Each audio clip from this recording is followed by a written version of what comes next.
Звучала музыкальная композиция «Пробуждение» на Хамусе в исполнении ведущего библиотекаря культурного центра «Смарт-библиотеки». Добрый день, дорогие друзья! Мы рады приветствовать вас на презентации книги известного писателя, лауреата литературных премий «Национальный бестселлер», «Студенческий букер», премии имени Аполлона Григорьева, открытие Парижской книжной ярмарки, премии журнала «Октябрь», премии «Дальний Восток» имени Арсеньева, Андрея Геласимова. Поприветствуем! Сегодня у нас презентация книги «Жажда Утаты».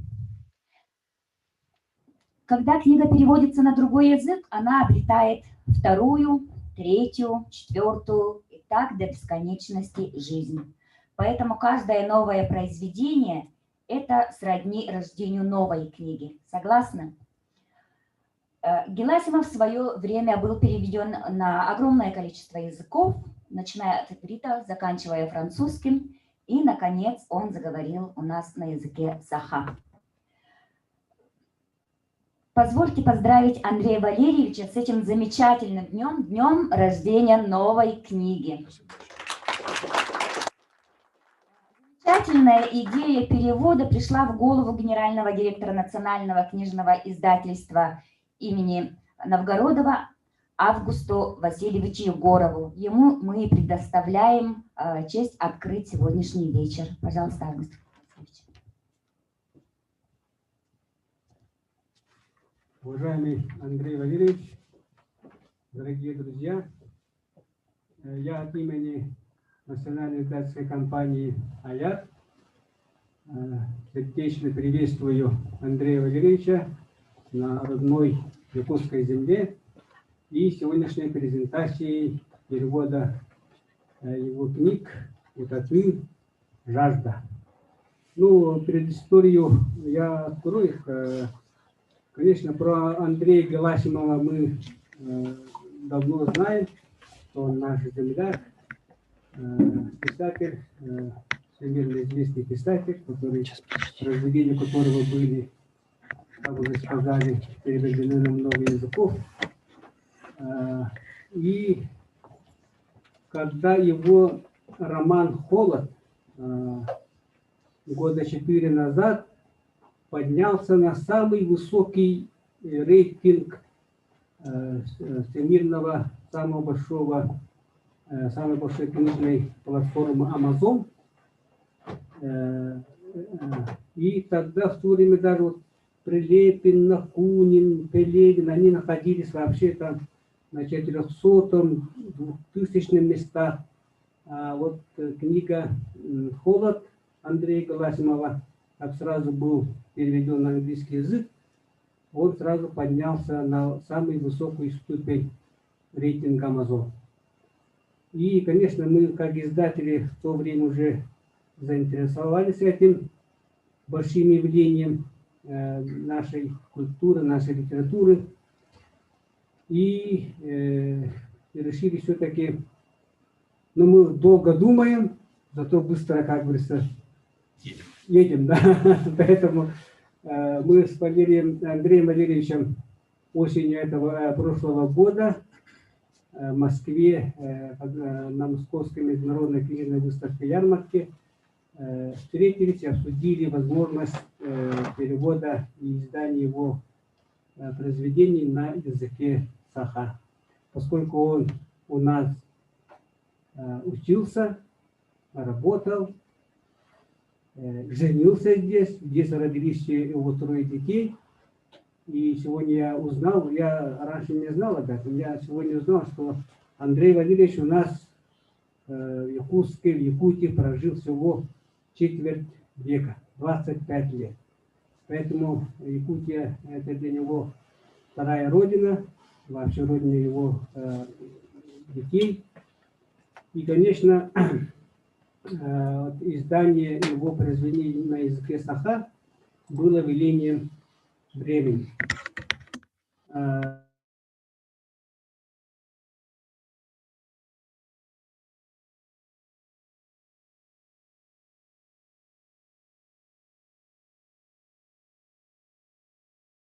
Конечно, перевод в целом это целое искусство. Надо очень тонко знать язык, но вообще, чтобы передать все искусство, все, надо хорошо не только язык знать, но, наверное, надо быть и писателем. Да? Поэтому мы попросили своих авторов, писателей, Данила Николаевича Макеева, члена Союза писателей Якутии, Афанасия Гуринова Арчила, члена Союза писателей Республики Саха-Якутия, и прозаику моему заместителю, публицисту Валерию Николаевичу Луковцеву Дегустан, чтобы они быстро сделали перевод. И молодцы переводчики, они очень быстро, практически в течение 1 месяца, сделали перевод. И мы уже в начале января этого года уже получили, издали вот это перевод произведений Андрея Галасимова. Сперва у нас была задумка назвать книгу «Сардана и Цеск», потому что это близкое к нам, да, имя, есть Сардана. Но потом редактор книги Людмила Алексеевна Федорова, она настояла на том, чтобы все-таки книгу назвать «Жажда Утаты» по одноименному повести, основной повести перевода, и которая была экранизирована. Кстати, я смотрел фильм «Жажда», которая была снята еще в 2013 году. И честно скажу, что мне книга «Жажда» в переводе на языке саха понравилась больше, чем фильм, Андрей Валерьевич. Ну, видимо, действительно, вот Данил Николаевич, который перевел это произведение, полностью, я думаю, передал весь смысл, всю интонацию произведения в полном объеме. И вот рассказ «Сардана и Цеск», он тоже очень интересный, да? Мы оттуда узнали, что, оказывается, в Каталонии есть танец Сардана. Ну, Андрей Валерьевич, поскольку жил в Якутии, ему очень близка тема, якутская тема, вообще тема холода. Поэтому и наверняка вот был написан роман «Холод», который, как мы знаем, уже стал бестселлером, мировым бестселлером. Вот, кстати, подошел один из переводчиков, Афанасий Гаврилович Гуринов, Арчелан. Вот сегодня очень такой символичный, знаменательный день. Сегодня 2 апреля. Как мы знаем, сегодня по всему миру отмечается Международный день детской книги. И вот поэтому очень символично, что мы здесь сегодня собрались, поскольку актуальность книги, актуальность чтения, вопросы чтения сегодня очень актуальны. Конечно, и актуальны вот, в том числе переводческая работа. Мы все знаем, что при Советском Союзе мы были самой читающей страной. Советский Союз являлся тоже впереди всей планеты по переводу произведений. Но сейчас всего этого, к сожалению, нет. Перевод классической, мировой, русской литературы, современной литературы на национальных языках на сегодняшний день явление очень и очень редкое. Но вот благодаря вот нашему земляку вот мы сделали перевод, который, безусловно, обогатит нашу культуру, нашу литературу. И благодаря этому переводу наши земляки, якутяне, саха будут уже читать мировую, скажем, литературу. Вот известное произведение Андрея Галасимова на родном языке, чему мы очень рады. Вот сейчас мы буквально час с 2 до 3 была автограф-сессия в нашем магазине, где было достаточно много народу. Взяли автограф у Андрея Валерьевича. И мы этому тоже очень рады, что народ пришел, что народ почитает Андрея Галасимова. И раскрою небольшой секрет, да, Андрей Валерьевич, мы попросили Андрея Валерьевича не закончить наше сотрудничество на этом. Попросили написать Андрея Валерьевича о нашей культуре, о нашей духовности, о нашей уникальном явлении, как шаманизм. Но Андрей Валерьевич пока не отказали. Поэтому надеемся, что благодаря Андрею Валерьевичу вот, про наше уникальное явление, как шаманизм, вот весь мир узнает вот, в прозе Андрея Галасимова. Дорогие друзья, я от имени издателей еще раз сердечно поздравляю уважаемого нашего земляка Андрея Валерьевича Галасимова с презентацией книги. Как он сейчас сказал, он давал интервью вот в канале НБК, я вот послушал, он сказал, что его произведения были переведены на 15 языков, на все основные языки мира, в том числе даже на языке маратхи, да, иврита, и уже вот на языке саха. Это очень здорово. И вот с пожеланием дальнейшей плодотворной работы, сотрудничества, разрешите вам вручить это приветственный адрес и наш подарок. Вот мы сделали эксклюзивную книгу в одном экземпляре. Вот это Утаты. Это в единственном экземпляре сделали. Утаты у нас мы написали из чистейшего якутского серебра. Это наша мастера. И, конечно, хотим вручить книгу «Холод».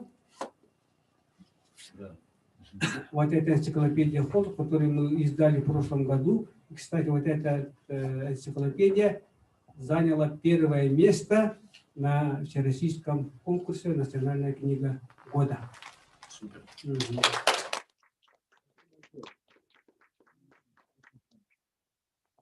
Это какое-то невероятное. Давайте сфоткаемся. Сфоткаемся. Кто нас фотографирует? Вот Александр.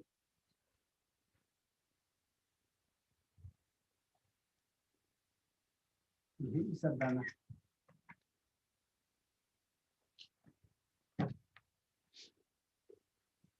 Здесь. Всегда очень интересно, что испытывает автор, когда пишет ту или иную книгу. А сегодня нам особенно интересно, что испытывает автор, когда вроде бы давно выпущенные в свободный полет произведения вдруг обретают второе дыхание. А слово мы хотим предоставить вам, Андрей Валерьевич. Работает микрофон. Спасибо, друзья. Август Васильевич, конечно, царский. Прям, мне еще книги в серебре не дарили. Вот тут вы уделали и Amazon, и моих парижских издателей. Я и покажу с намеком.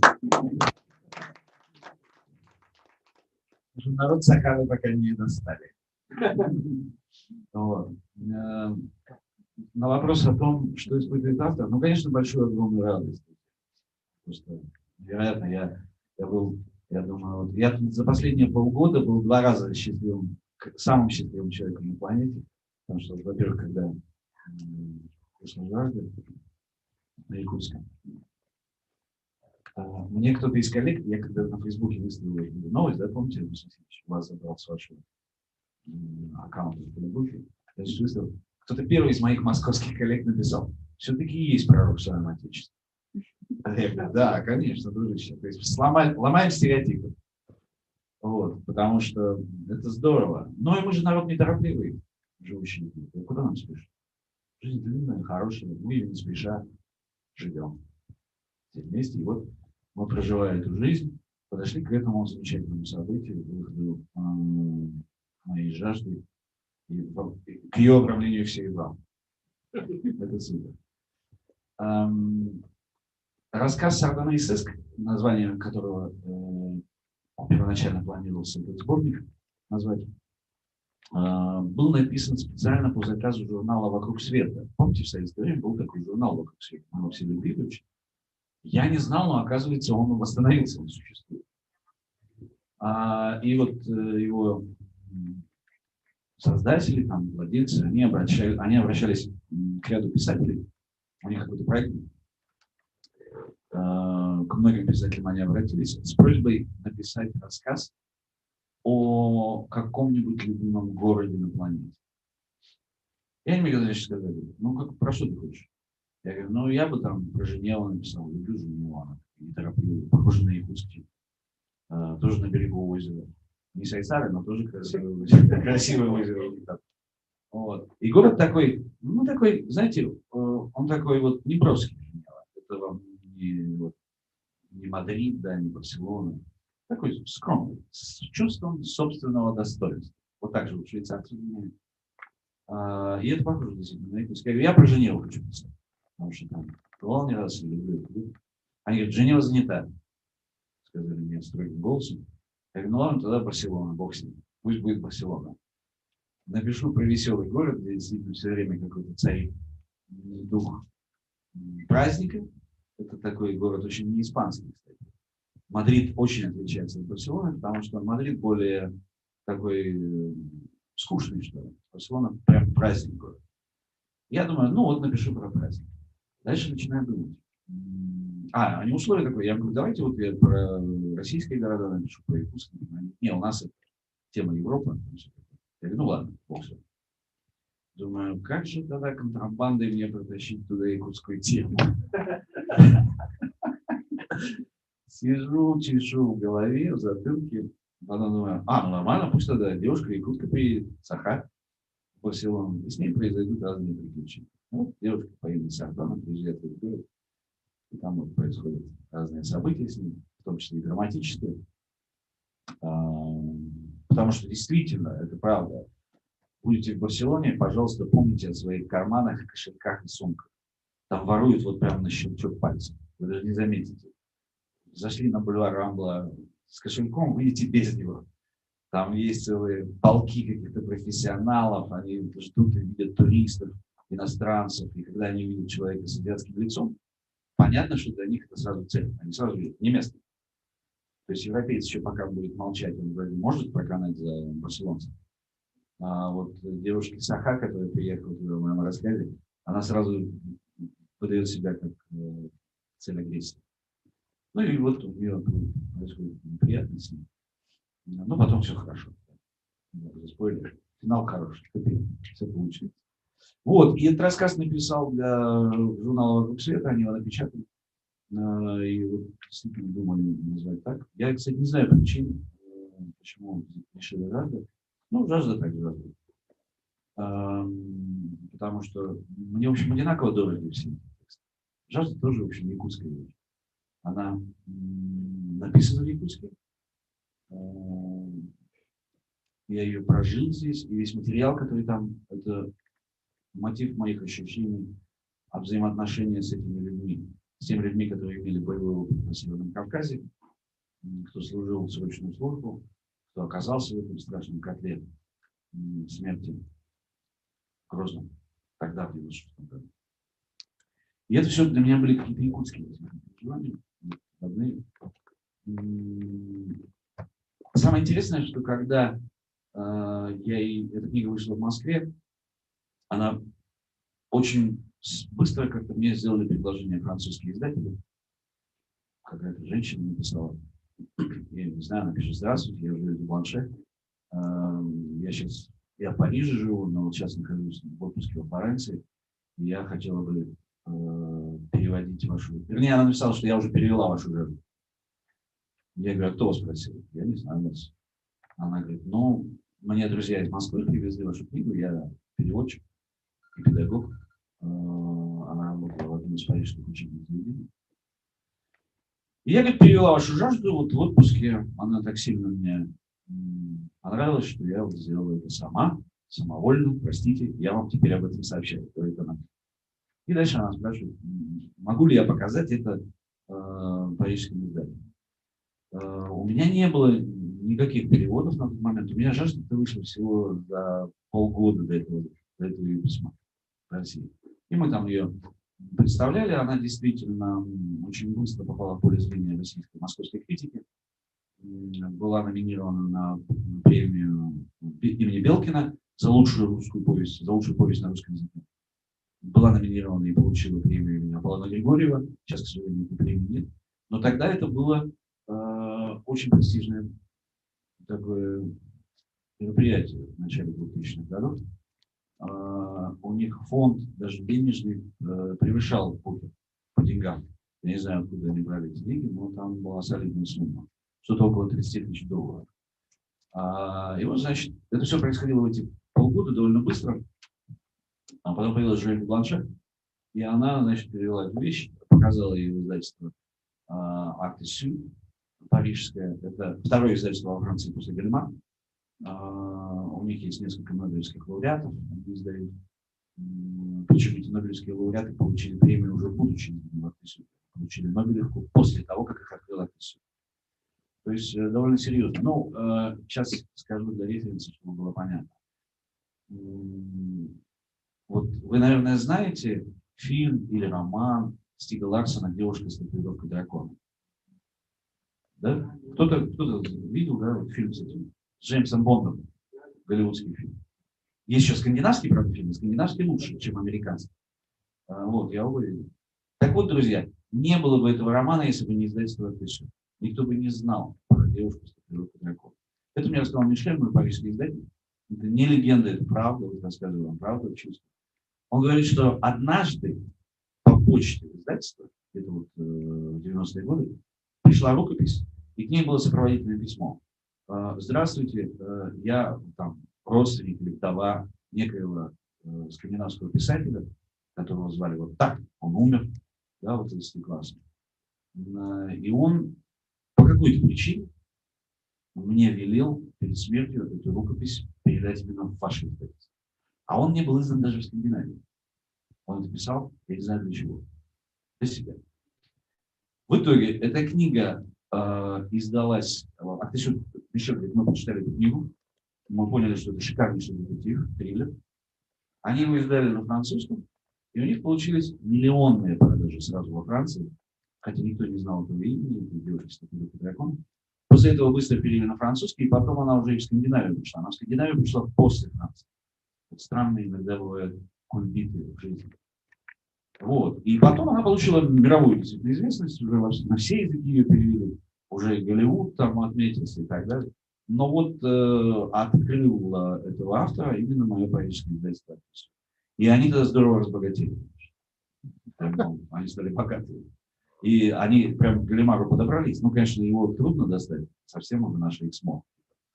Вот, Галимар совсем крутые. Вот. Ну, а Актысюд держится плотно на втором месте. У них всегда на парижской книжной ярмарке второй по величине стенд после Галимара. Ну, то есть они такие были крутые, оказались. И вот, значит, Жюэль принесла жажду в это издательство. Она потому что до этого там для них перевела на французский Анну Каренину. То есть она переводила русскую классику. Толстого Анну Каренину. И они ей доверяли. Поэтому. То есть, ну, если человек переводит Толстого, и раз она выбрала какого-то никому неизвестного русского парня, то, может быть, это имеет смысл на это посмотреть. Они прочитали мою жертву уже во французском варианте. И сразу ее купили, мы заключили договор, там, и уже через полгода на парижском книжном салоне «Жажда» получила главный приз, как самая популярная русская книга. Вот. И самое интересное, я к чему это все говорю, что на обложке «Жажды», я вот тоже тогда выставлял под постом Августа Васильевича, на обложке «Жажды» парижской я с огромным удивлением увидел человека с лицом народа Сахара. То есть французы издали на обложке моего героя, хотя нигде не написано в тексте о его национальности. То есть для меня это не было принципиально, да, этническая составляющая моего героя. Я никому во Франции до этого, я, во-первых, там не был до этого, я уже поехал на презентацию, чтобы мне дали. Я отъезжаю, смотрю, опа, якут. Откуда они знали? Я не знаю, я не говорил, что я из Якутска. Меня они даже не спрашивают. Почему-то художник, прочитав книгу, решил так. Причем он не мог это посмотреть в Википедии, потому что сейчас это легко, да, заходишь в Википедию, написано, человек долго прожил в Якутске и так далее. Он не мог заглянуть в Википедию по одной простой причине. Меня не было в Википедии. Я был начинающий автор, никому не известно. Но вот это совпадение, да, фантастическое, оно как раз говорит о мистических делах наших якутских. Мистика. Шаманизм, чувствуете, да? Вот он сработал в данном случае. И вот с этой обложкой, с этим парнем с якутским лицом, он такой изящный, да, такой немного уставший, смотрит прямо на нас с этой обложкой, она желтая, да, и он так графически прорисован не подробно, но очень впечатляюще. Вот с этой обложкой они продали очень много экземпляров. То есть там я попадал в списки бестселлеров не раз. И, ну, чтобы было понятно, интервью у меня после этого брала газета «Либерасьон», и не раз. И газета «Либерасьон» просила меня после этого, я стал некоторое время таким колумнистом. А когда им из России нужен был какой-то материал из Москвы, они мне писали, говорили: Андрей, пожалуйста, прокомментируйте эти события, и так далее. И с «Либерасьон» тогда я вступил довольно в тесные отношения. «Либерасьон» — вторая, наверное, газета после «Фигаро» во Франции. Очень популярная, сильная и так далее. И вот они вот эту обложку нашу якутскую выставили на своей странице, и получилось как получилось. Вот, поэтому вся эта мистика, которую говорит Август Васильевич, и спасибо ему за вот эту книгу, и за то, что вы мне подарили в Москве по шаману, и за то, что вы мне пообещали. Я заранее говорю, спасибо. Эта мистика действительно присутствует, она есть, никуда ее не деться. Я действительно очень серьезно и глубоко думаю о том, чтобы теперь Но у меня вот якутская тематика так, она возникала, да, она по касательной заходила в мои романы и повести. Потом я написал холод, действие которого происходит в Якутске. И правду говорит Андрей Васильевич, на Амазоне я вошел в первую пятерку продаж и стоял в ней месяц. Холод стоял месяц в первой пятерке. У меня было сначала была 10-я позиция на Амазоне, да, это из 1000, там 2-3 тысячи рейтинги, да, 5000. Значит, она стояла сначала на 10-м, и мне, значит, моя американская издательница пишет, смотри, на 10-м месте. Потом я смотрю, а там же динамично меняется количество продаж, меняется и цифрами вот эти рейтинги меняются. Через час она передвигается на 5-е место, да, и потом она входит в 3-ку. Я смотрю, подо мной стоит Джоан Роулинг и Стивен Кинг на 4-м и 5-м месте соответственно. Так было месяц, в декабре 2016 года. Действительно хорошо продавался холд. И вот продолжая, опять же, мои теснейшие связи с Якутией, с Республикой Саха. Я уже рассказывал об этом здесь в Якутске, но вот вам тоже рассказываю. Когда это мы сейчас говорим про американское издание, но когда в Париже вышел холод, он чуть позже американцев. Американцы здесь опередили. Французы чуть задержались, потому что с переводом там они искали переводчика. Ну вот, когда вышел в Париже холод на французском языке, то где-то месяц или полтора спустя мне позвонили из Института Франции в Москве и сказали, что, вы знаете, в Москву прилетела неофициально, прилетела актриса Фанни Ардан, она здесь по своим делам, у нее нет здесь никаких презентаций, никакого кинофильма, но она очень хочет с вами встретиться. Я, значит, прихожу в гостиницу «Метрополь», мы потом сели с ней в кафе, и вдвоем, без свидетелей, без телекамер, великая французская актриса дала Франсуа Трюфо примерно час рассказывала о том, как я хорошо написал роман «Холод». Она мне говорила. Я, значит, слушал, то есть было немного странно, когда ты видишь живую икону, да, то есть человека, с которым я вырос, это действительно одна из самых красивейших актрис европейского кинематографа и величайших по своему дарованию, по своей известности. Когда Фанни Ардан вам рассказывает, что вы неплохой писатель, это приятно. Вот. И, как видите, она выбрала именно роман, связанный с Якутском.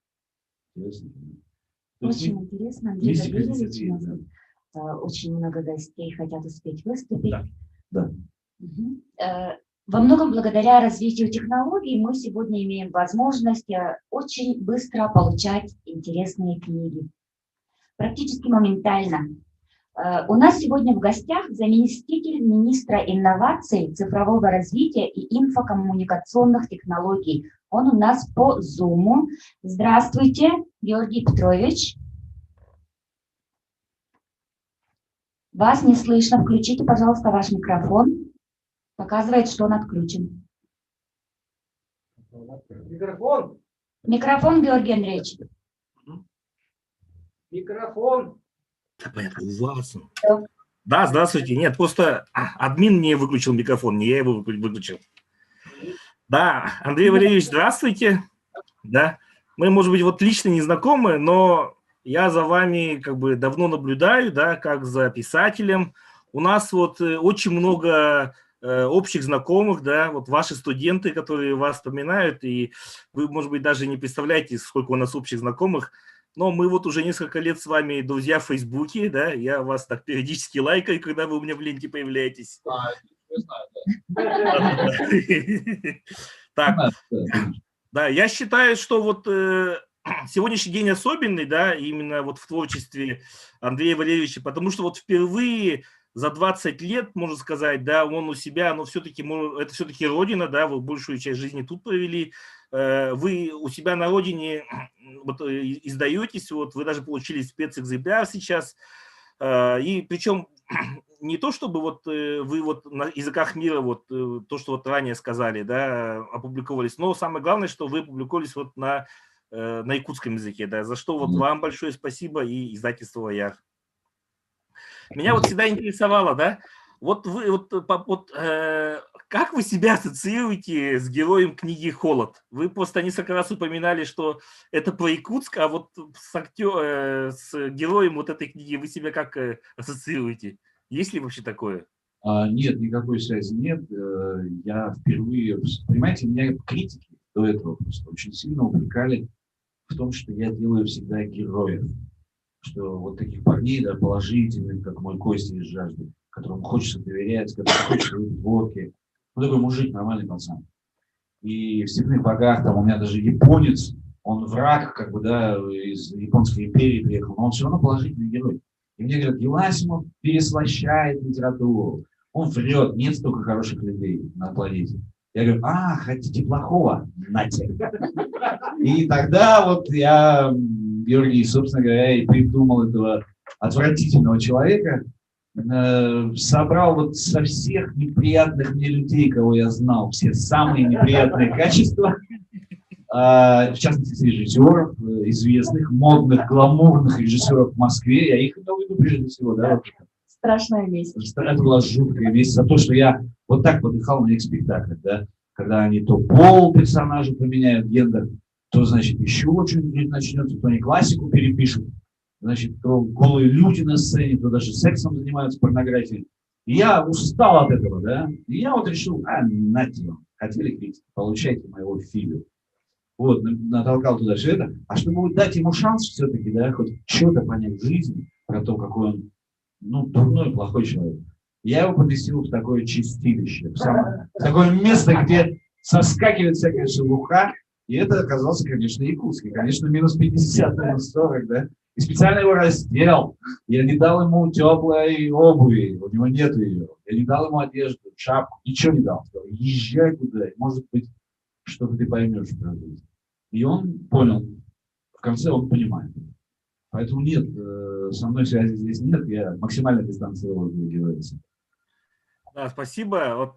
Я ранее сказал, что мы с вами лично не знакомы. Значит, части моей личности нету в этой книге тоже. Что радует, да? Да, что радует. Вы же не шоу-бизнес. Там только люди из шоу-бизнеса. Ну, почему вы так думаете? Да? Так, ну вот очень большое выступление вот было, и вот Август Васильевич, да, и Андрей Валерьевич очень много вот про себя рассказали, да, я вот тоже очень многие нюансы там хотел про вас рассказать, да, вот публике, но вы очень много уже раскрыли свои карты. Я хочу вас вот отдельно поблагодарить за то, что вы вот были автором в прошлом году «Тотального диктанта», да, и то, что привезли к нам в этом году вот из Санкт-Петербурга знак «Тотального диктанта», да, который вот у нас пройдет в Якутске. Якутск в этом году столица «Тотального диктанта», да, это очень тоже большое мероприятие на культурном слое, да, вот России. Вот сейчас у меня тоже после этого будет уже очное совещание. Я сейчас прямо вот пару слов еще, пару тезисов расскажу и бегу туда. Ага, вот еще я вот сейчас вот думал, вот что вам пожелать, да? Вот вы уже состоялись вот как автор, и уже очень большие награды взяли, да, и являетесь популярным вот автором вот на Амазоне, да, это все-таки вот главная книжная площадка. Я подумал, что вот вы все-таки же из Якутии, да, и вот следующим успехом вот для вас, да, я хочу пожелать, и как бы ставлю вам такую галочку маленькую, да, вот все говорят о чуде якутского кино. Да? Я хочу вам пожелать, чтобы какая-то кинокоманда, какой-то режиссер, да, или сценарист, да, вот увидел в ваших книгах возможность, чтобы вот именно в Якутске снять по мотиву вашего произведения, да, кино, да, именно вот в Якутске, чтобы это сняли, в Якутии. Да? Хотя вот очень много ваших произведений уже, я знаю, снято, там даже какие-то сериалы есть, да, частично сняты.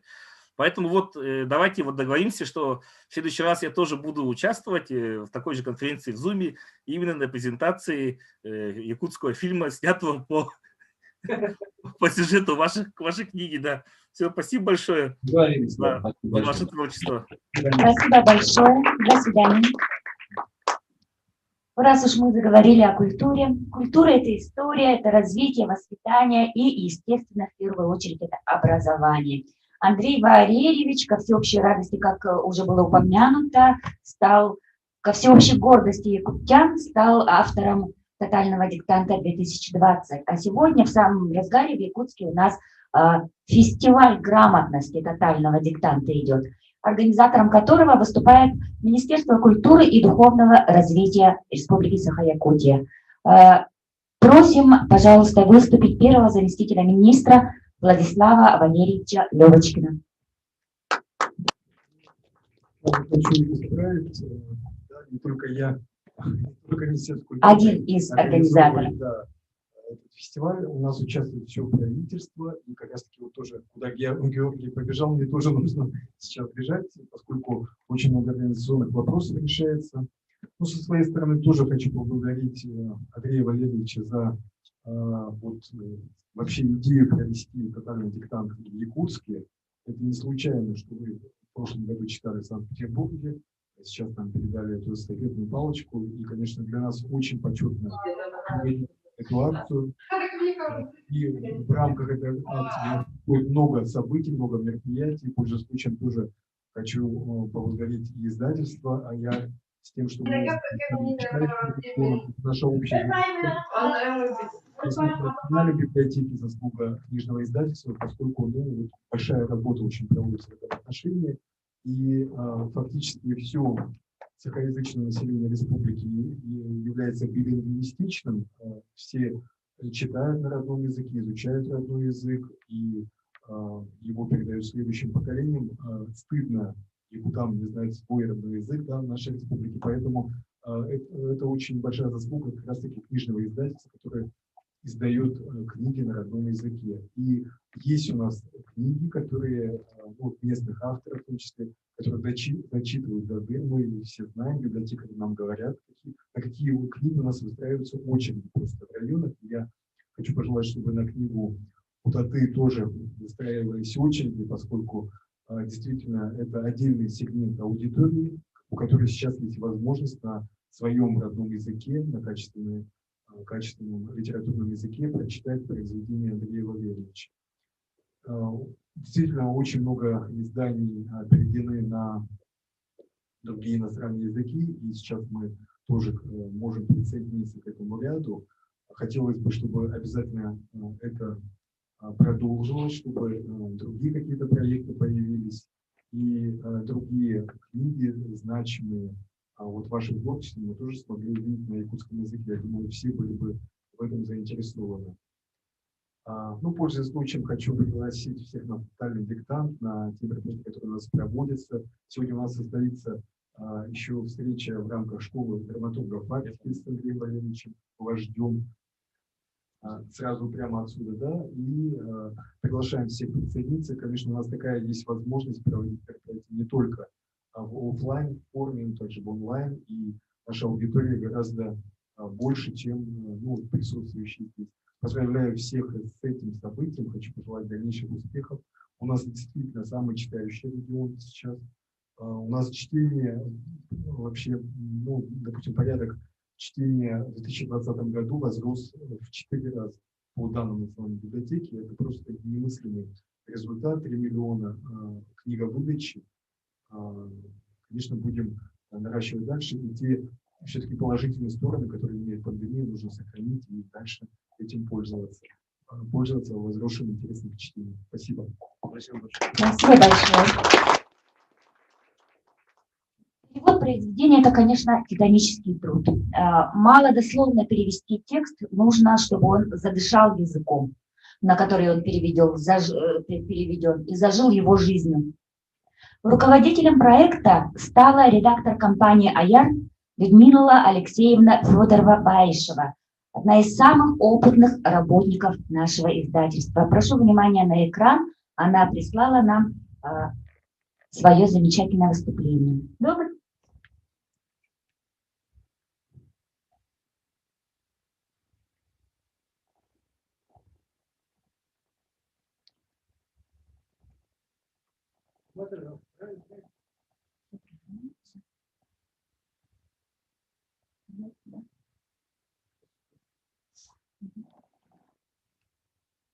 Добрый день. Я хочу рассказать, как мы работали над сборником «Утаты».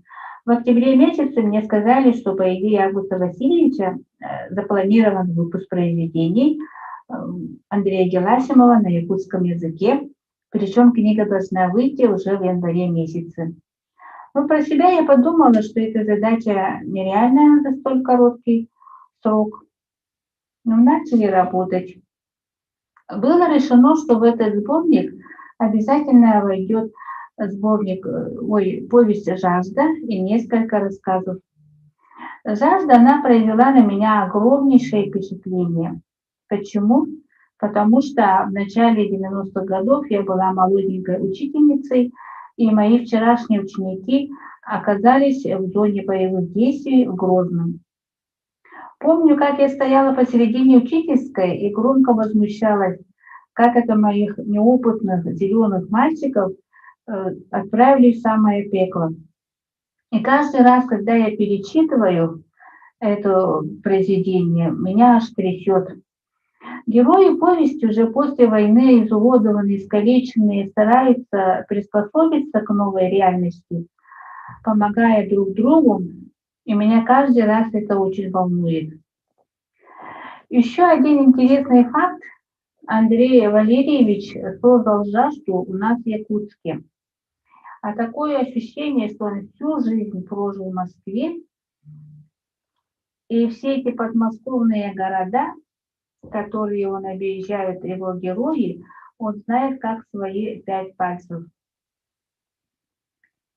Эту потрясающую повесть мы доверили Данилу Макееву, автору замечательных рассказов о войне, и не прогадали.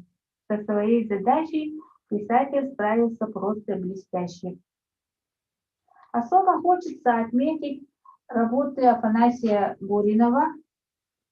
Он перевел 4 рассказа: «Хама», «Чужая бабушка», «Обещание» и «Ты сможешь». Рассказы на разные темы.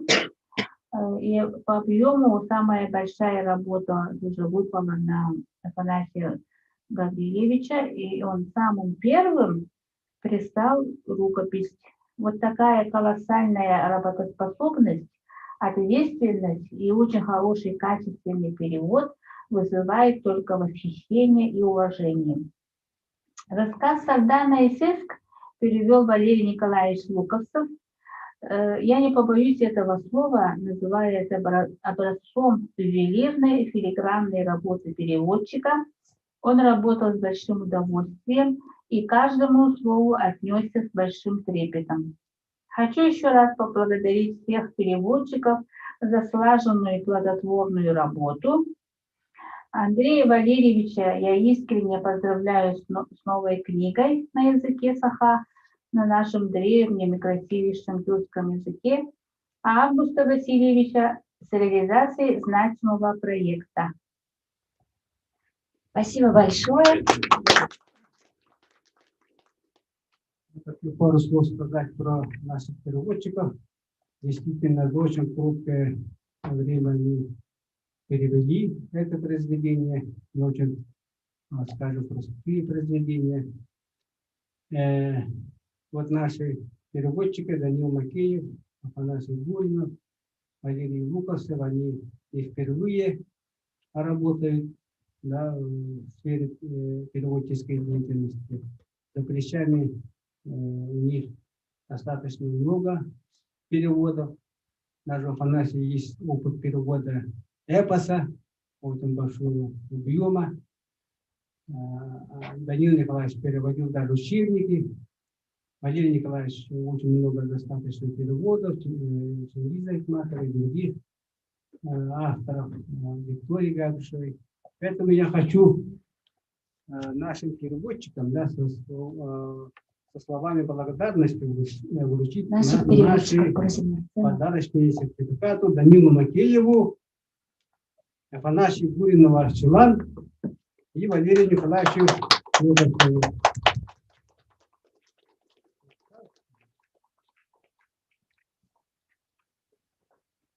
И, пожалуйста, пару слов от переводчиков. Не уходите, не уходите. Да? Легенда. Да. Переводчик. Ну, с Андреем надо потребовать. Давайте.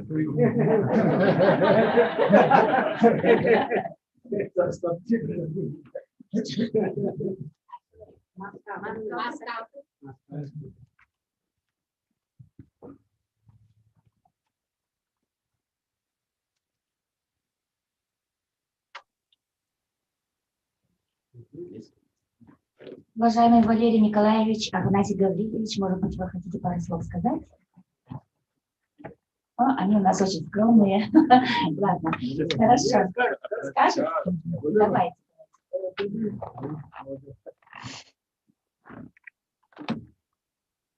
Вот, Андрей Валерьевич, как я понял, вы уже почувствовали и узнали, что в Якутии вас очень сильно обожают, любят. И вот я хочу вам подарить вот одно свидетельство того, что вас в Якутии как писателя очень хорошо знают, уважают и почитают. Вот в 2013 году в журнале «Курюген», где я вот редактор, инженер из города Мирный Вячеслав Кон перевел вашу вот повесть «Царство». Это вот первый якутский вариант. То есть есть другой вариант. Да, да. И это говорит о том, что вот, ну, я вот как вот литератор, редактор, писатель, вот тоже вот по этому поводу взгляд свой имею, да.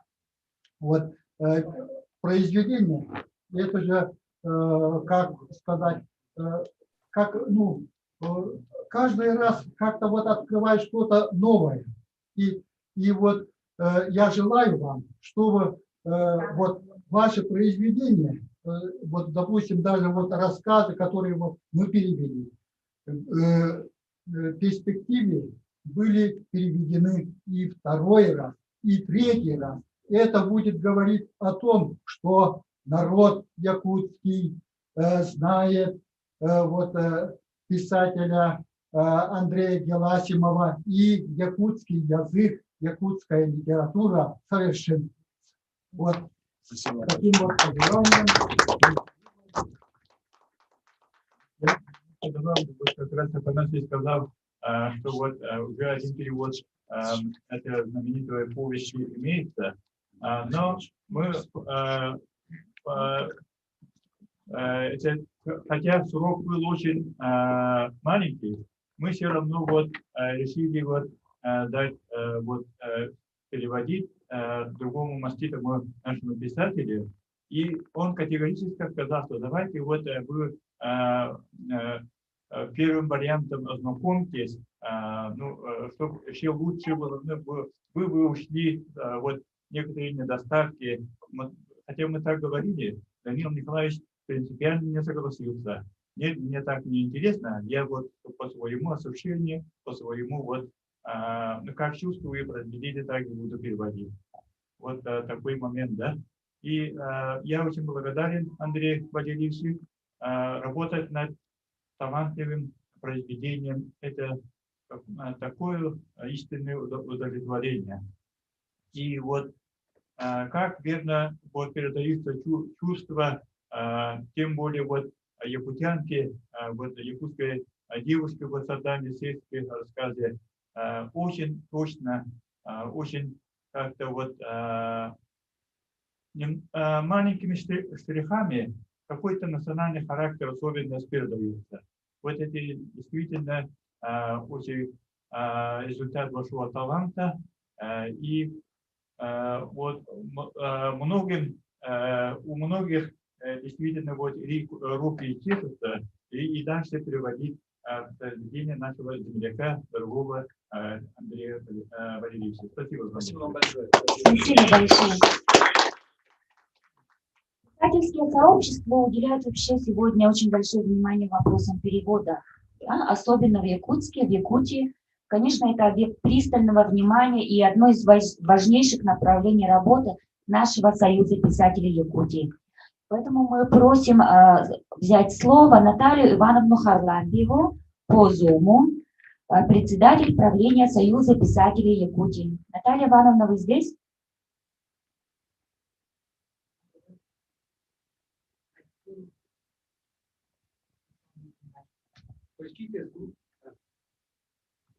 Ну, пока Наталья Ивановна будет выходить, я вклинюсь, да, и хочу просто лично поблагодарить коллег-переводчиков за этот труд.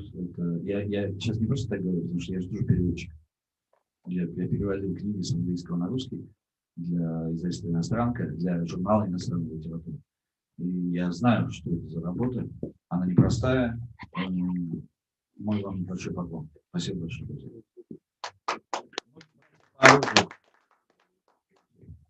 Все равно вы же тоже и писатели, и переводчик. Ну и я писатель, и переводчик. И слава Богу. Наталья Ивановна, вы нас слышите?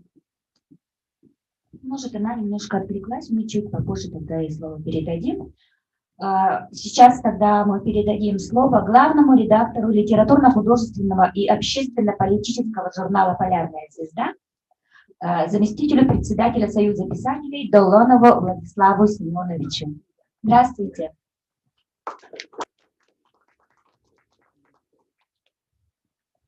Здравствуйте.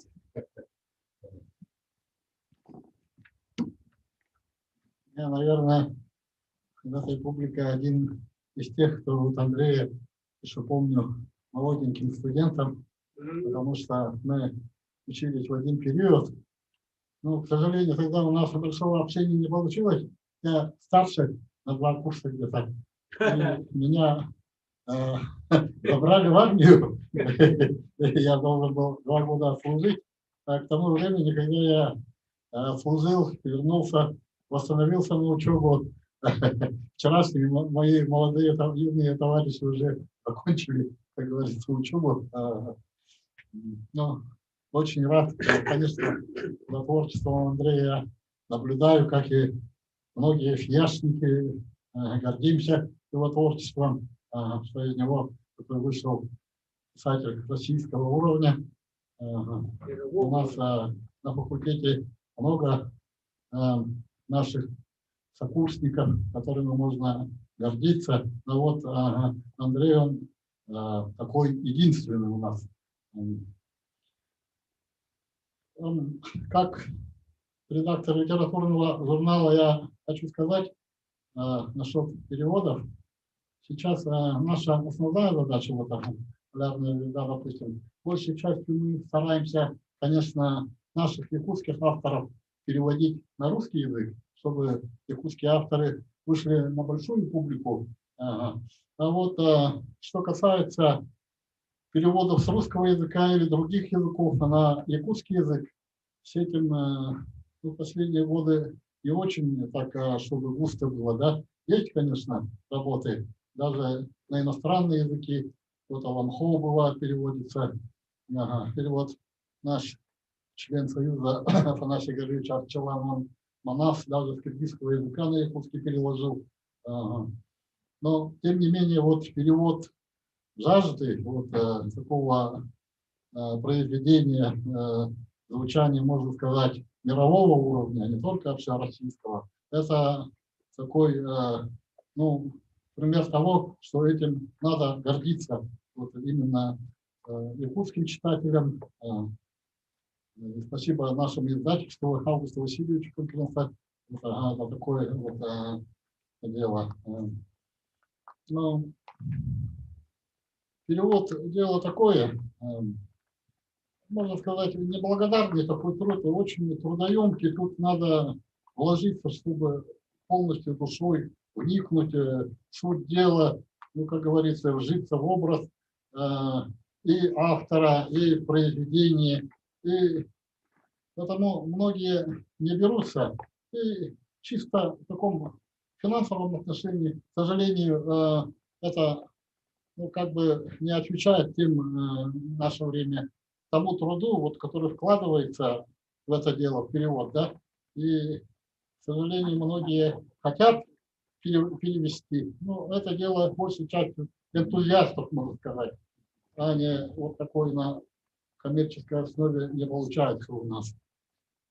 И поэтому, вот как главный редактор литературного журнала сказал, у нас переводы большей частью небольших произведений, рассказов, стихотворений, вот, а большого формата произведений у нас, к сожалению, остаются вне поля, вот, как говорится. Ага.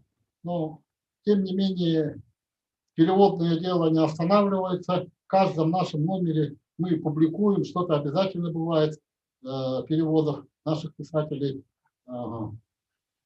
Ну вот вкратце так можно сказать, да. Ну, что еще можно добавить? Ну, я принес последний наш номер, вот «Полярная звезда», старый журнал наш литературный 56-го года, журнал. Ну, хотелось бы, чтобы каким-нибудь произведением вы у нас участвовали в нашем журнале. Да? Узнать, тут наши данные здесь есть. Да, Который ну, пишет. потому будем ждать. Спасибо большое, Владиславу Семеновичу. Сейчас у нас будет прямое включение по Zoom. У нас в гостях председатель правления Ассоциации писателей Якутии Олег Гаврильевич Сидоров. Внимание на экран, пожалуйста. Олег Гаврильевич. Добрый день, Андрей Валерьевич, приветствую еще раз. Мне кажется, очень замечательная встреча, но вот, к сожалению, не всех мне удалось послушать, но мне кажется, там какая-то очень такая атмосфера творческая, вот смарт-библиотеки. У Андрея Валерьевича очень насыщенная программа, и его участие в фестивале грамотности, мне кажется, вот уровень этого фестиваля, в общем, еще раз как бы поднимает на вот такую высоту, потому что вот наш филологический факультет один из самых тех, кто делает этот фестиваль, да, кто непосредственно черновую работу, наши преподаватели и студенты. И мне кажется, вот Андрей Валерьевич вчера тоже у нас встречался со студентами, и просто, мне кажется, замечательный рассказ его студентам, конечно же, это очень полезно. Но вот насчет перевода мне не удалось все как бы прочитать, но то, что я полистал, все-таки вот мне осталось очень хорошее впечатление. Но, конечно, у нас якутский читатель очень требовательный. Сейчас они дадут оценку нашим переводчикам, да, но то, что я посмотрел, вот они, наши переводчики, и Валерий Николаевич, Афанасий Гаврилович, Данил Николаевич, они, мне кажется, сохранили вот стиль автора, манеру, но главное, самое главное, атмосферу вот этих произведений, да.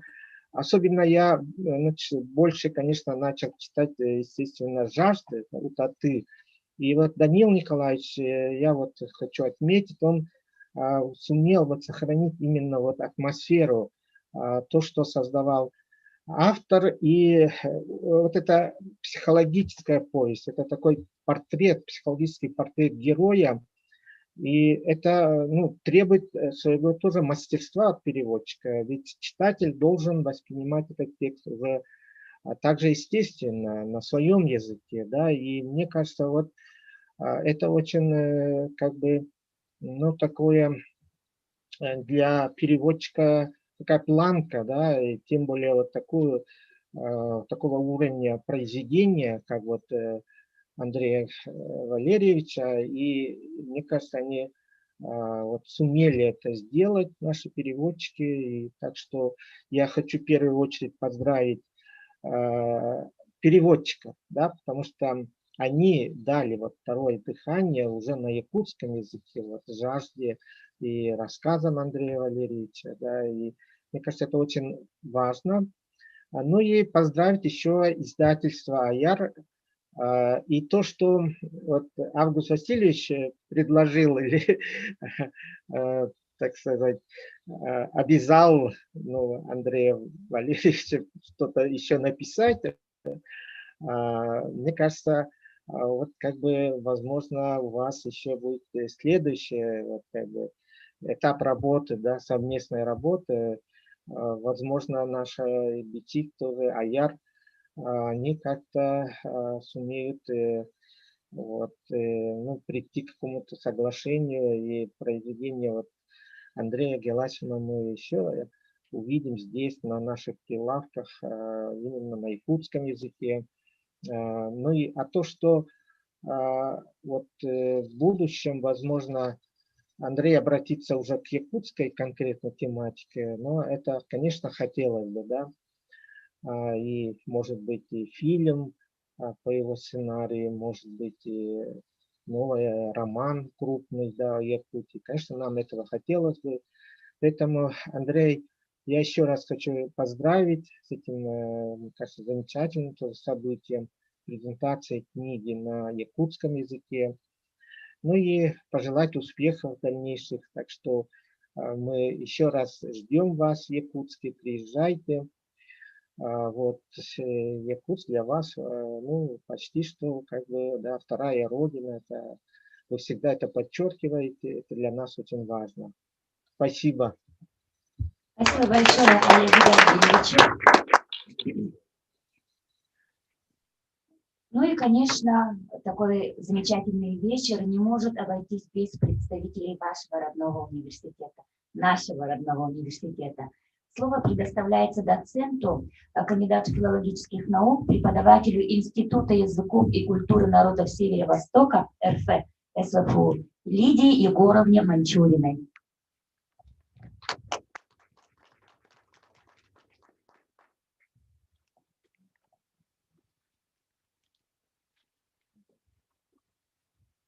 Здравствуйте. Я представляю кафедру стилистики якутского языка и русско-якутского перевода. Здесь у нас такая кафедра, которая занимается русско-якутским переводом. И, ну, интерес к переводу у меня возник сразу же, как была опубликована информация в Инстаграме, что вышла такая книга, перевод такой книги.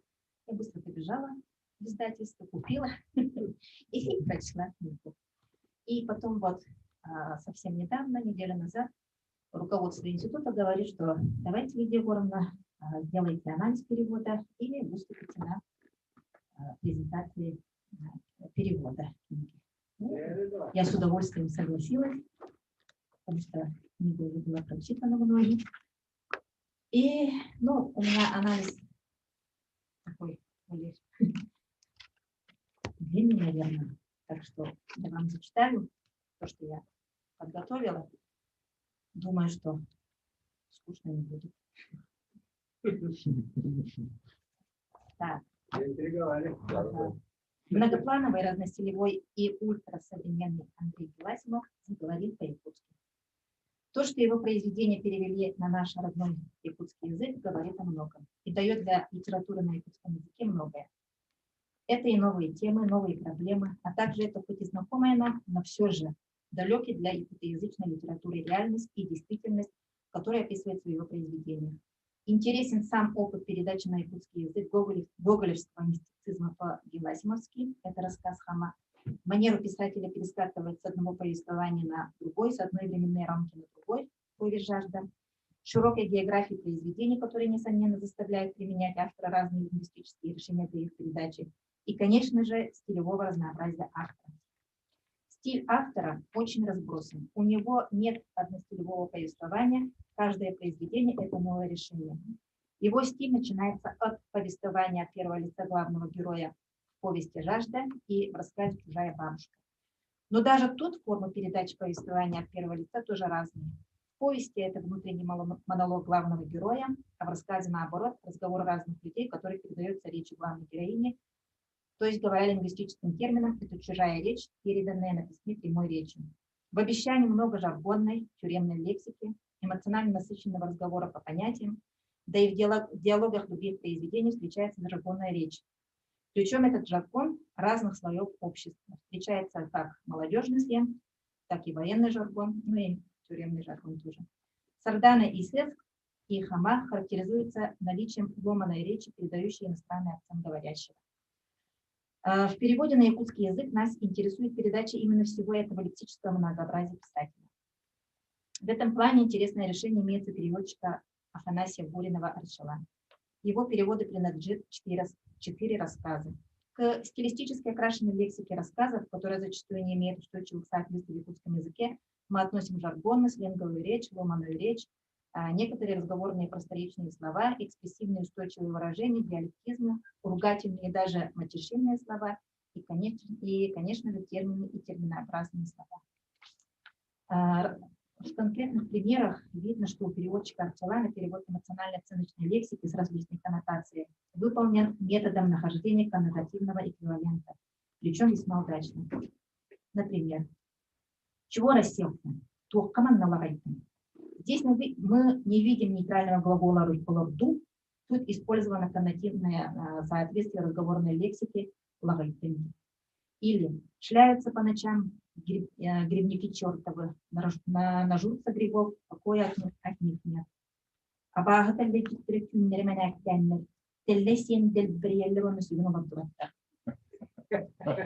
У писателя ярким стилистическим средством выражения разнообразных эмоций персонажей, пренебрежение,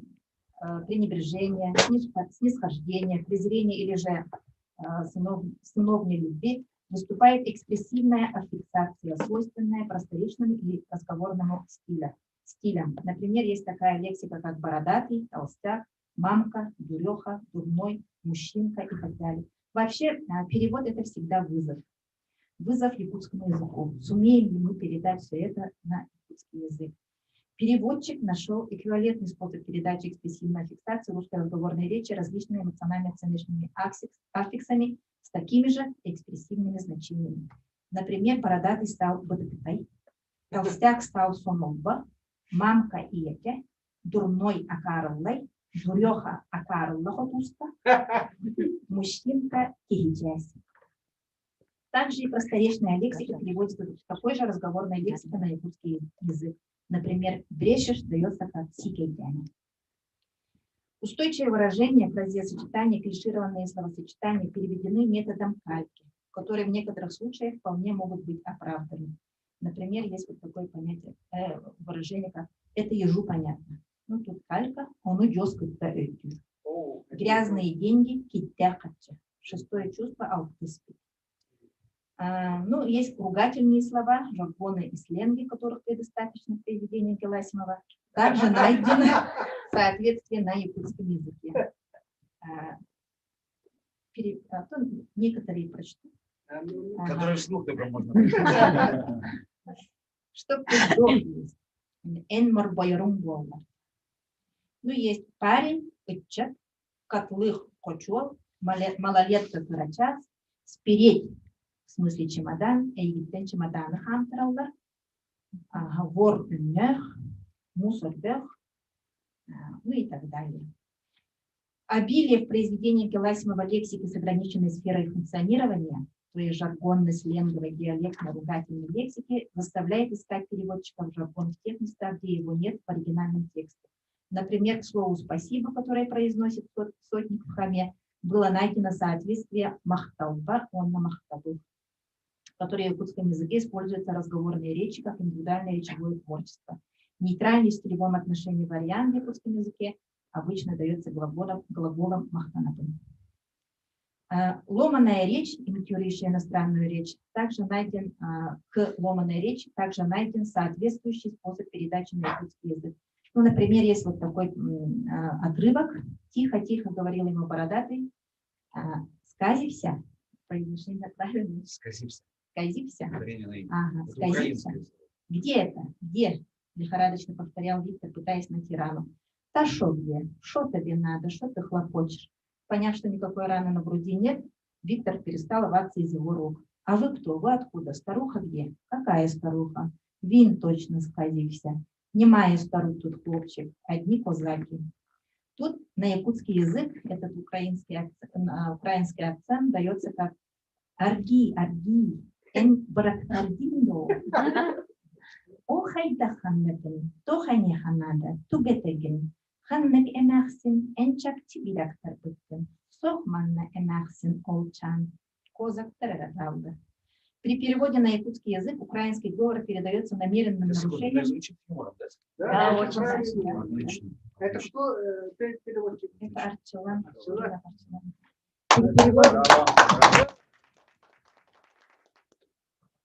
При переводе на якутский язык украинский говор передается намеренным нарушением закона гармонии гласных звуков. Такое намеренное коверкание звуков при передаче ломаной речи давно практикуется в якутской литературе. То есть не первое, но следует отметить, что кроме фонетического способа передачи, украинская речь, украинский колорит текста передается с помощью заимствованных слов. Например, вот козак, кацак, хата, хутор также и остаются. То есть они транслитерированы. Ломаный английский каталонского юноши в оригинальном рассказе Сарданы и Сеск имеет совсем иное лингвистическое оформление, чем украинский говор рассказа Ама. Поэтому и в переводе Валерий Луков-Сагирустан выбрал иное решение передачи этой особенности. В оригинале иностранный акцент дается обрывистыми фразами, у которых неполное грамматическое оформление, как в детской речи. В переводе также используется подобное неполное согласование. Ты Япония, я из России, а смотреть как Япония или Китай. En Япония, на России это смотрим. Оттон Япония курду костер, элитер Китай. А ты имя Сардана, а ты имя Сардана. Сардана, родители жил в Каталонии. Оттон Энат Сардана. Сардана, Трепетер Каталония логитера. Вот, передается. Ага, передается такая ломаная речь. Как мы уже отметили, у Геласимова повествование часто переходит от одного к другому, как бы перескакивая. Стилистическое оформление диалогов персонажей произведений также переходит от бытового разговорного к просторечному, от просторечного к официальному разговору, от нейтрального к украинскому говору. Надо отметить, что переводы в полной мере отразили возможности якутского языка передавать весь спектр стилистической окраски русского языка. Например, официальный разговор на кассе авиапорта представлен следующим образом. Извините, на сегодня билетов уже нет. Нет? Ну тогда давайте на завтра. Поскольку летает первый? 10:45. Хорошо, давайте на этот. Извините, на этот рейс тоже, к сожалению, билетов нет. По-якутски. Барасы, гынге билет суах. Суах? Чё тугар сарсыныга. Сарсын бастыгы пастраской көтөрүй. Гуанчас түйет 15 минутага. Бет оннага. Барасы, ол рейске хамайор үшін эне билет суах. Получился вполне официальный разговор по-якутски. Так. Таким образом, можно сказать, что переводчики сумели найти адекватное соответствие разностилевому оформлению писателя. Тут уместно вспомнить слова Мачвия, нашего корифея якутской литературы и талантливого переводчика. В своих воспоминаниях он писал, что взялся за перевод романа Михаила Шолохова «Тихий дон» только для того, чтобы доказать безграничные возможности якутского языка, что якутскому языку под силу передать уникальный голос донских казахов. Так и здесь переводчики проделали огромные работы по подбору лексического богатства якутского языка. И тут уже не важно, что это жаргон и матерщина, мир многогранен, разнообразен и язык его передающий.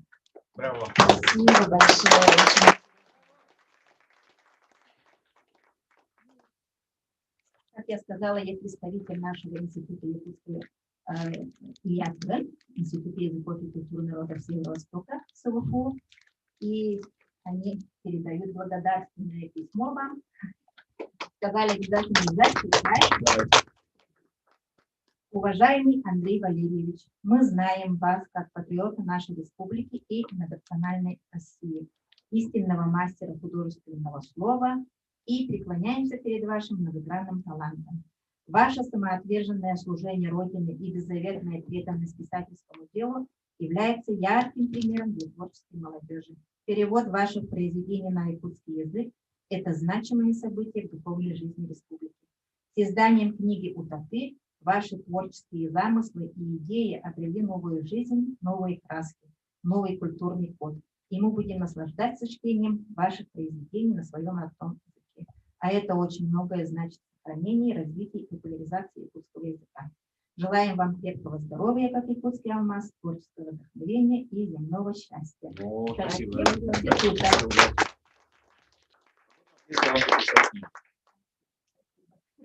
Вот, но я думаю, надо еще переводчики могут подписывать. Да, можете подойти к Вы такой подарок сделали. Это не вы виноваты. Я из Якутска уехал, перестал бить током. Меня 20 лет уже не бьет током. Здесь воздух у нас очень сухой, да, я так понимаю. Но в Москве не бьет зимой током. А здесь я все время помню, подходил к ручкам в университете. Железные. Спасибо большое. Вот ваша книга. Ой, спасибо. Спасибо большое. Вас фотографировали? Давайте. Фотографируйся. Какой хороший разбор. Прекрасно. Сейчас говорю как кандидат филологических наук. Спасибо.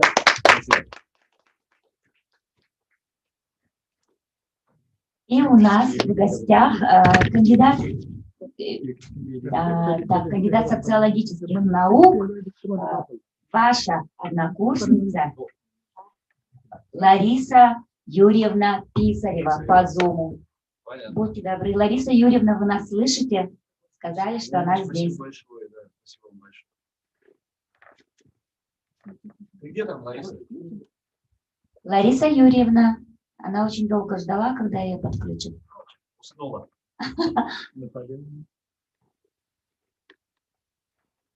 Ну хорошо, я надеюсь, она даст нам знать, да, если подключится. Сегодня общественное мнение у нас формирует и выражает не только профессиональные журналисты, как мы привыкли, да, но в большей степени блогеры. И у нас в гостях Александр Егоров, блогер, руководитель пресс-службы Малакайского наслега Нюрбинского района. Будьте добры, Александр, пару слов нашему дорогому гостю.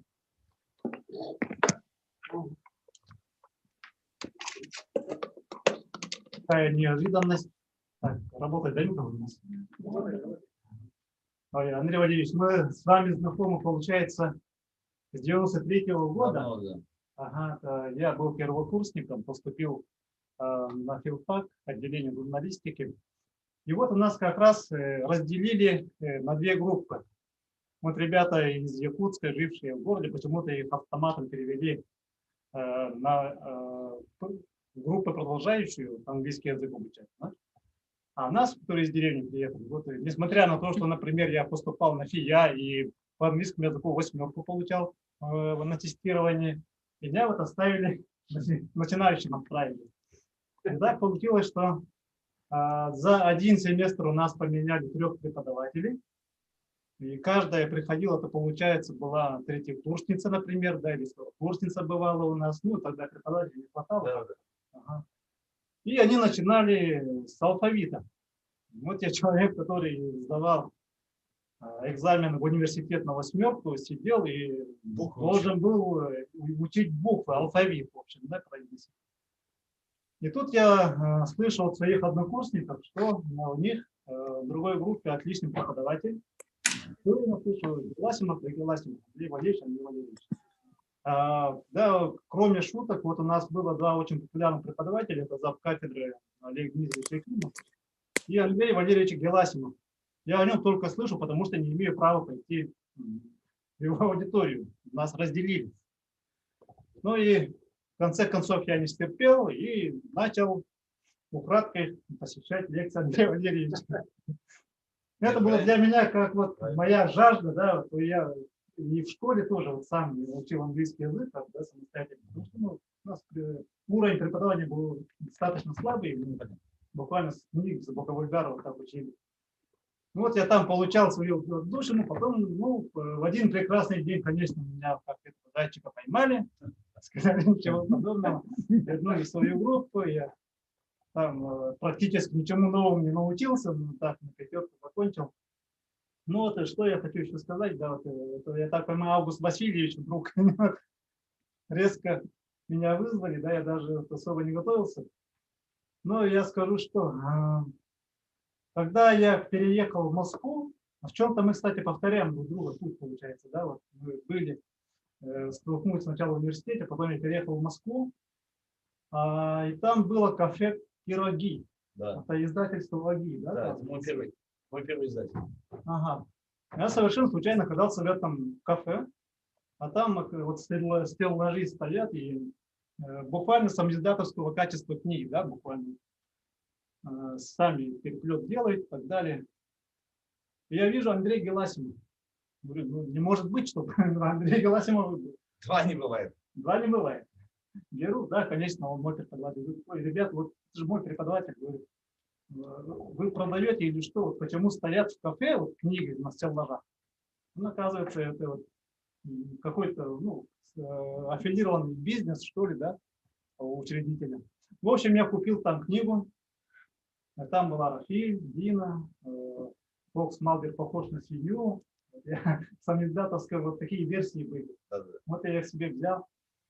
Ага. Потом я сам стал вдруг писателем, мне предложили издаваться.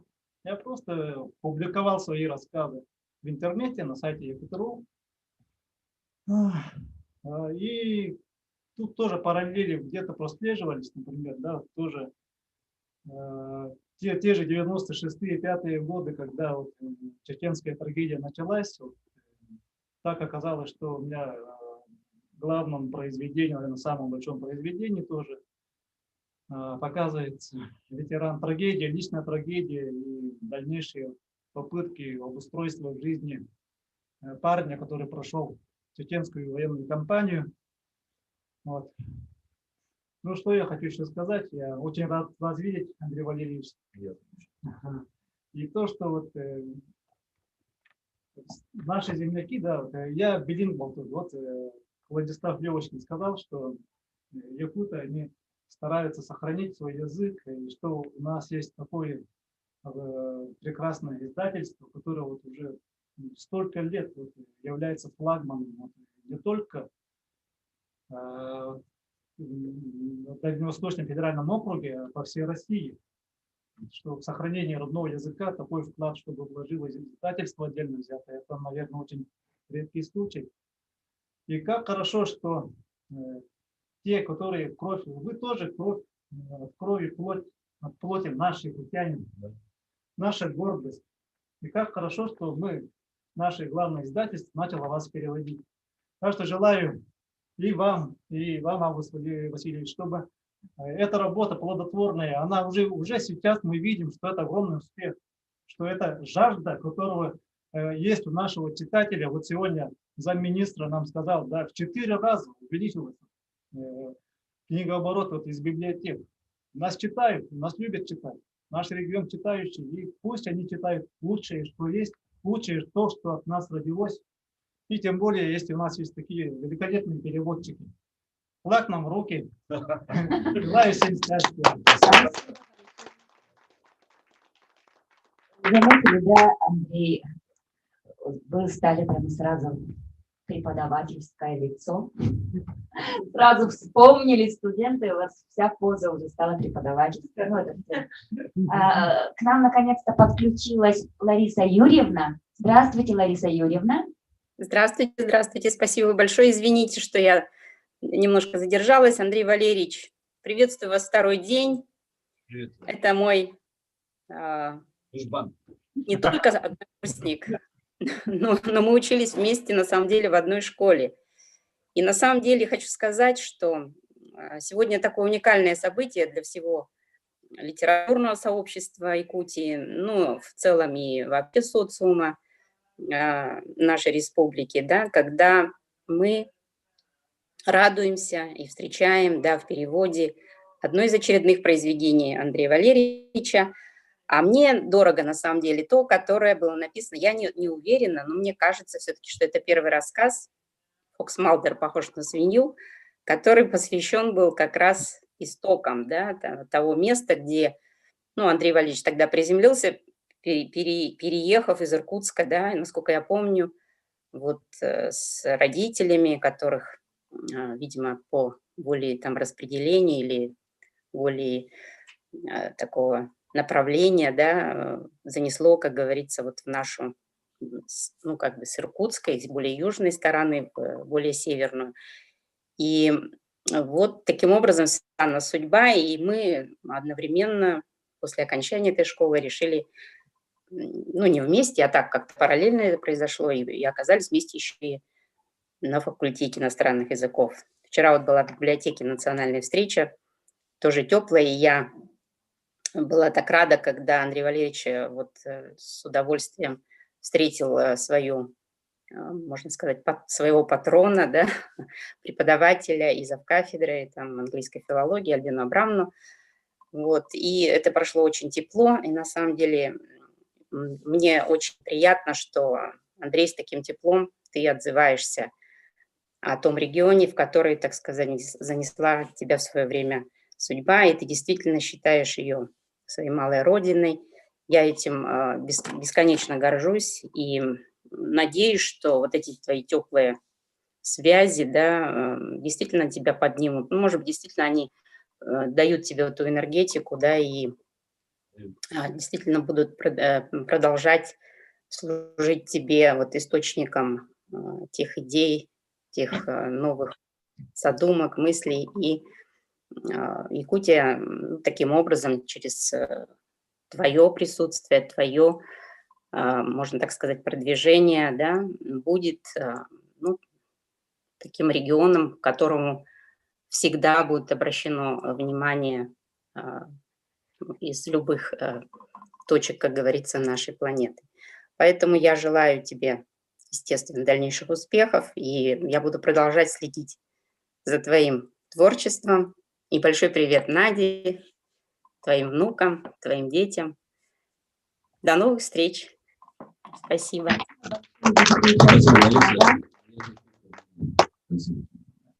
Давай.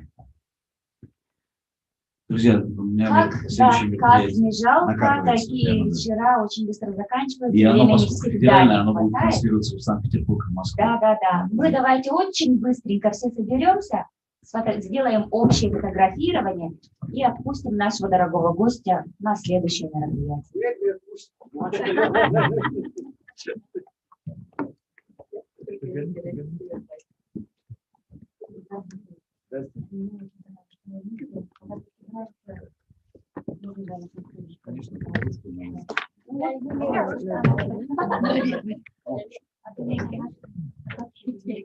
Давайте сфоткаемся, потом.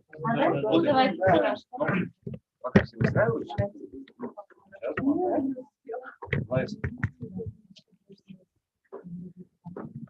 Все готово? Можем сниматься. Асенька, пиши.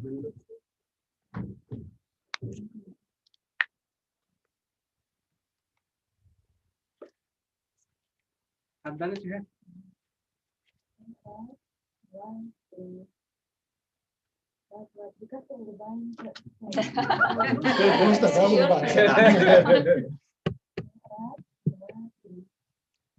Да.